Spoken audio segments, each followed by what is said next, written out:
basically creates a food in our world today. Whichever part of the world we're in, whichever, 12 continents we're on, man creates for survival continues. Things have been the same since September 11th. Already we're getting seaside anxiety. War in Afghanistan, war in terror that increasing day after day. And now President Bush is trying to raise more terror. He's planning to attack President Saddam Hussein because he says he's an evil man who wants to be king of the world. He poses too much of a threat to Americans. I think the Arabs pose too much of a threat to Americans. You're now entering into our 246th day of this war on terrorism, and already beginning to see signs of anxiety. Every hour of the hour, different shipments of tape, different attacks are happening, more drought is happening, more wilderness is happening, and people become more and more desperate. But already beginning to see signs of anxiety. Every hour upon the hour, different shipments of supplies being shipped in different parts of the globe. They're just not moving fast enough. As time passes, people in Ezekiel become more and more desperate.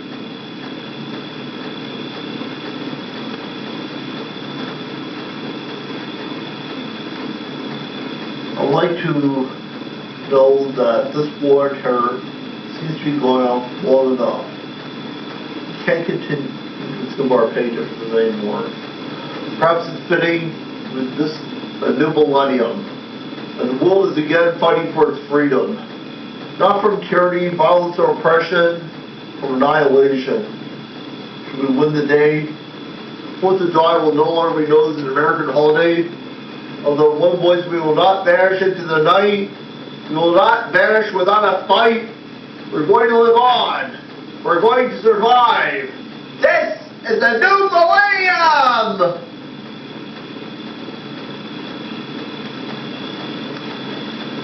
Like 11 years ago, And the Iraqis are planning to attack. Now, these are the facts on September 11th. Fact 1.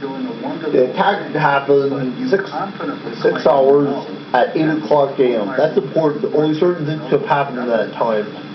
You're not Fact 2. a military person. You don't come out of the intelligence Fact 2. community. If my boat in Florida had a wreck, Trade Center, to America, Pentagon, why do you have going to buildings get bombed. in this kind of They were attempting to attack the White House too, Well, you know, call it but but they were thwarted. Fact 3. The terrorism that happened. We also checked out facial characteristics on Osama bin Laden. Everything is real. No putty, no wigs, no makeup, no false mustaches or beard. They also checked out the tapes, everything. Everything is real. No editing, Well, you're right. special effects. The de minimis question is, All aired on is he alive or is he dead? various Arabic stations and American stations. That's important. Only certain things can be done at this time. That he's dead. And I can quote Richard Butler. Let me quote him to you. And that is that the chances are not small that he's alive. And there's someone... Richard Butler, the arms inspector? Yes. Well respected by lots of people in the know. And his remarks, and it's a quote, of the chances are not small that he's alive. And Yeah, we owe it to him. We owe it to him. play her commanding officer. Are you comfortable with this? No, I'm not comfortable at all. I've never seen a situation in which intelligence information, even if it's verified, is unambiguous, and I've been around the block. I'm not saying it's unambiguous. I'm not saying there's a guarantee he's alive, but what do we do? Do we need a 90% guarantee he's alive before we try to get him back? What do you want? I mean, I want either Scott or his remains, and Iraq has the answer to that, and nobody's questioning that Iraq has the answer. They have him or they have his body. I want it back, and we're entitled to have it back. Okay, Jack, if you had a... Well, there are three options. Do they have him or they have his body? The third option is they have neither. Oh, that's not what our intelligence community says. That's not what our intelligence community says. You read the conclusion. It's an unclassified report. They say Iraq can account for him.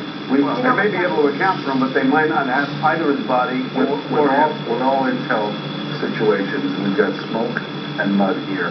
I hope it gets clarified. Thank you. Cindy Lockley Derrick, Colonel Jack Jacobs, thank you both. Well, coming up next, using body language, which is a weapon in the war on terror. We'll talk with some experts about how to identify the bad guys. Tricky. I'm in New York, and there's a whole lot of filming going on. Hi, Billy. How are you? Hi, Billy. How you doing? Is that what you wanted? Fox TV is Michael headed back to a permanent primetime gig. Oh my God.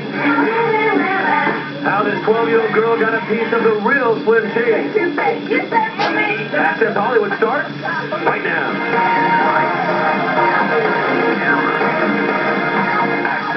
Vin Diesel reacts to being the box office king. Hi, everybody. Welcome to Access Hollywood. I'm Sean Robinson in Financial Jack. Hi, everybody. I'm Tony Fox in for Pat O'Brien. Triple X has already earned $60 million at the box office, and with that, Vin Diesel has solidified his bankability and has doubled his asking price. So today, we asked the Vinster, what's it like to be king?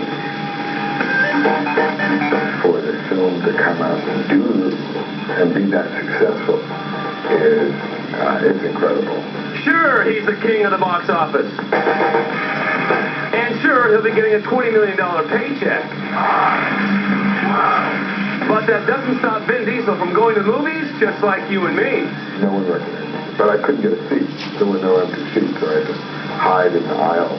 Vin jokes he saw the movie so many times last week, a big part of the $44.5 million opening came out of his own pocket. I was able to pay homage to the whole Tribeca area by seeing the movie at Battery Park. Interestingly enough, I went to 42nd Street to watch the movie at Midnight Screening, which was crazy because 42nd Street is packed. Vin promoted the movie tirelessly last week, and now with Blue Crush opening tomorrow, he began an unscheduled second wave of publicity for the movie, making sure Triple X doesn't run out of fuel and get pounded. Blue Crush star Michelle Rodriguez, who worked with Vin in The Fast and the Furious, says he has what it takes to stay on top. It's not like he's like, I want to be famous and that's it. Because those people don't make it. You know what I mean? He knows how. And that's it. I know how I want to get there. And he knows what people like. And that's all you need to know to be, successful, I think, in this business. Now, part of Triple X was shot in fog. Since Tuesday, more than 50,000 people have fled the city due to the serious flooding there. The area in the Czech Republic is a second home to Hollywood, with more than 50 movie sets currently in production. But many have had to close down, including Sean Connery's film. Today, 007 comes to the aid of Prague. The water was rising, and all this fantastic view from my hotel, which I've been admiring since I came here, was suddenly becoming a disaster.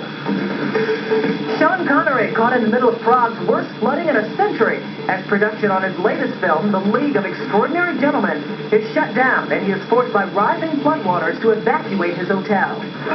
Moved by the disaster, Connery calls this press conference today in the flood-ravaged city to call international attention to the destruction.